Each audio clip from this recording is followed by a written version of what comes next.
주님께서 여러분과 함께 루카가 전한 거룩한 복음입니다.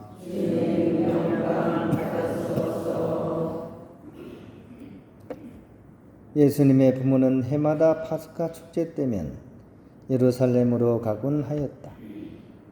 예수님이 12살 되던 해에도 이 축제 관습에 따라 그리로 올라갔다. 그런데 축제 기간이 끝나고 돌아갈 때 소년 예수님은 예루살렘에 그대로 남았다. 그의 부모는 그것도 모르고 일행 가운데 있으려니 여기며 하룻길을 갔다. 그런 다음에야 친척들과 친지들 사이에서 찾아보았지만 찾아내지 못하였다. 그래서 예루살렘으로 돌아가 그를 찾아다녔다. 사흘 뒤에야 성전에서 그를 찾아냈는데 그는 율법 교사들 가운데 앉아 그들의 말을 듣기도 하고 그들에게 묻기도 하고 있었다. 그의 말을 듣는 이들은 모두 그의 슬기로운 답변에 경탄하였다. 예수님의 부모는 그를 보고 무척 놀랐다. 예수님의 어머니가 얘야, 우리에게 왜 이렇게 하였느냐? 내 아버지와 내가 너를 애타게 찾았단다 하자 그가 부모에게 말하였다. 왜 저를 찾으셨습니까? 저는 제 아버지의 집에 있어야 하는 줄을 모르셨습니까? 그러나 그들은 예수님이 한 말을 알아듣지 못하였다.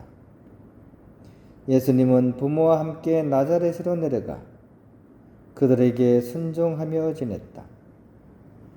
그의 어머니는 이 모든 일을 마음속에 간직하였다. 예수님은 지혜와 키가 자랐고 하느님과 사람들의 총애도 더하여 갔다. 주님의 말씀입니다.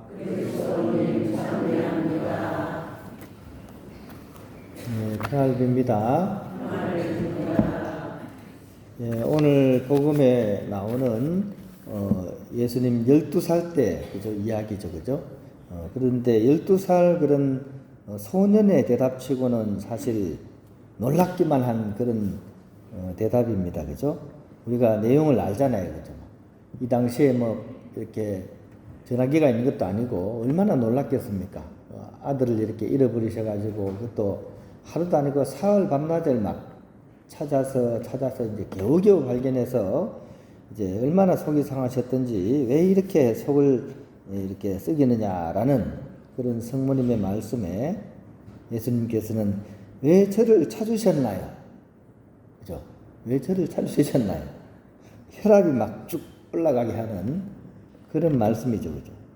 제 아버지의 집에 있어야 하는 줄 모르셨나요? 이렇게 막 얘기를 합니다. 인간적으로는 정말 서운할 수밖에 없고 이해할 수가 없는 그런 말씀이죠. 여러분의 자녀분이 정말 이랬다고 해보세요. 여러분 어떻게 할까요?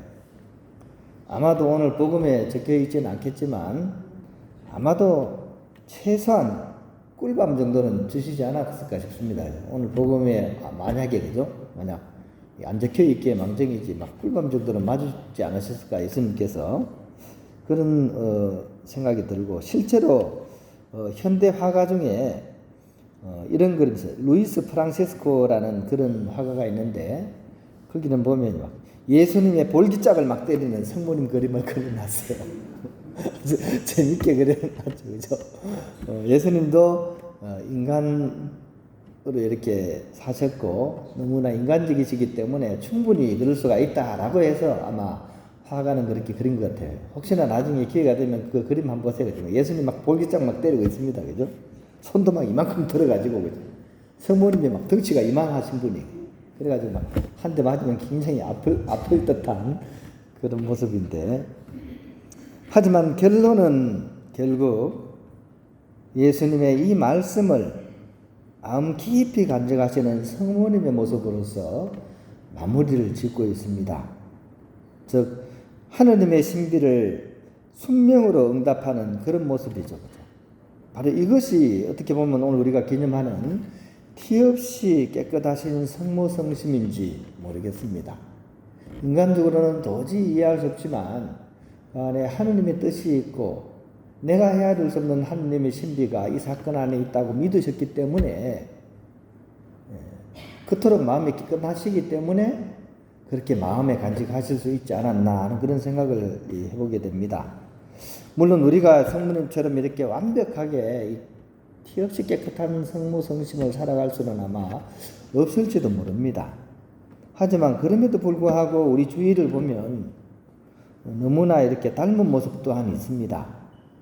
그리고 그 모습이 우리 마음을 굉장히 많이 울리고 그런 것을 통해서 우리는 성모님의 그런 모습을 더 잘 이해할 수 있지 않을까 싶습니다.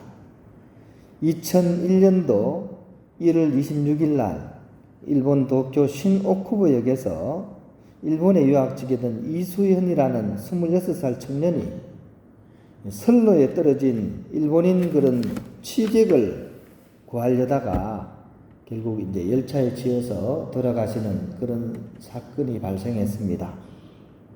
어떻게 보면 사고 자체로는 굉장히 참혹하고 그죠?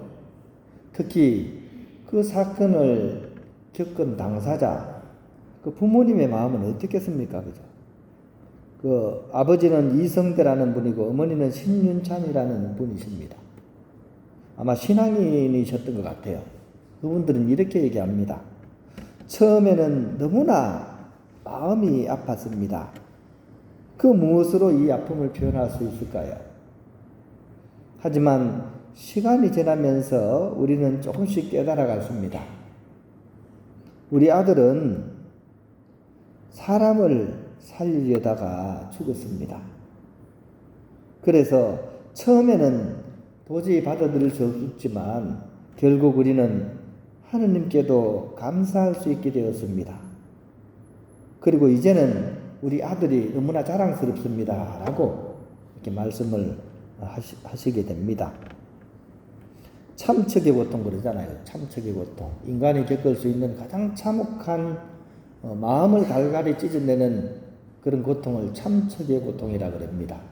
아마도 부모에게서 이렇게 자식을 잃는 마음이 바로 그런 마음이겠죠. 그죠? 그런 아들을 잃는 그런 참척의 고통은 분명했습니다. 하지만 그 고통 안에서도 이 부모님들은 하느님의 뜻을 찾았고 그 사랑을 더 큰 사랑으로 확장시킬 수가 있었습니다. 그리고 이제 나중에 이제 한일 장학재단을 세워가지고 지금도 이렇게 공부하는 그런 학생들을 이렇게 도와주고 있는 그런 일들을 계속하고 계신다고 합니다. 이 부모님의 마음이 바로 티 없으신 성모성신이라고 저는 생각합니다. 아들의 죽음을 억울한 희생으로서 끝내지 않고 오히려 그 속에서 자식의 죽음마저도 봉헌할 수 있는 그런 믿음으로 성화시켰기 때문입니다. 이 두 내용을 성경은 피앗이라는 단어로 표현합니다. 피앗. 그대로 이루어지소서라는 말씀입니다. 피앗.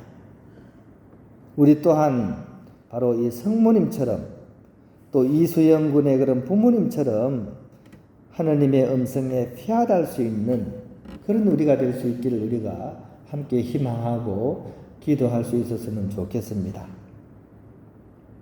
바람은 울지 않았다.